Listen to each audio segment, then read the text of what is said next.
Salut les pingouins! Aujourd'hui je vais chez Nico et Camille en Dordogne. Ils sont les gagnants de l'opération Mon projet plus responsable de la Banque Postale. Et eux, leur idée c'est de rénover une ancienne ferme et ils font ça en communauté, donc c'est super intéressant. Je suis super curieux d'aller voir tout ça et d'en discuter avec eux. Salut! Salut! Coucou! Salut Kevin! Nicolas! Salut. Camille! Salut! Bienvenue! Enchanté! C'est notre petit projet là du moment. Petit projet! Vous êtes 4 couples dans le projet et vous rénovez ensemble, mais chacun votre petite maison, votre habitation. Oui, c'est ça.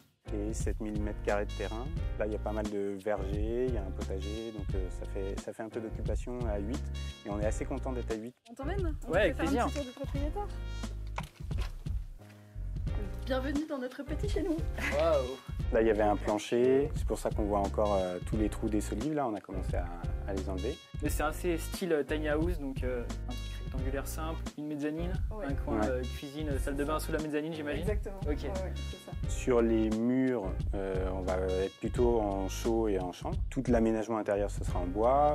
Et après, du coup, effectivement, le sol, c'est de la chaux et de la pouzzolane.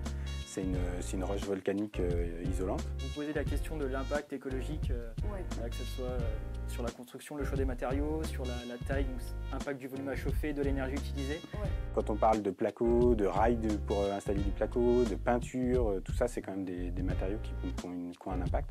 Donc nous, on se dit, ah bah tiens, on produit du chanvre en France, on produit de la chaux à Saint-Astier, juste dans le sud du département. On a de la pierre, on a du bois des forêts juste à côté. Ça nous paraissait le bon compromis.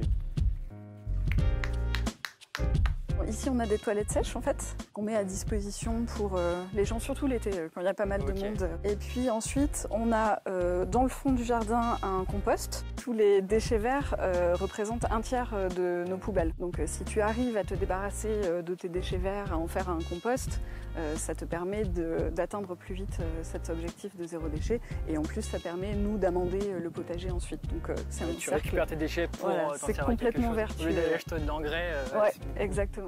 Il y a des choses quand même qu'on achète de seconde main.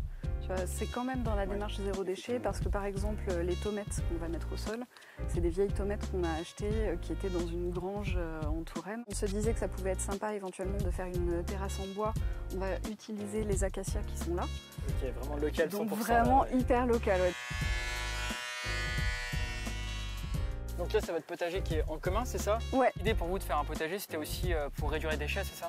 Oui, l'idée effectivement c'est qu'on puisse avoir nos propres légumes, commencer à avoir notre propre production parce que ça fait autant de légumes que tu ne vas pas aller acheter au supermarché, qui sont emballés, etc. On a une citerne d'eau qui récupère toutes les eaux de pluie de notre toiture, de la toiture de l'habitation. On a branché un minuteur et on a fait un système de goutte à goutte sur ce minuteur. Ok.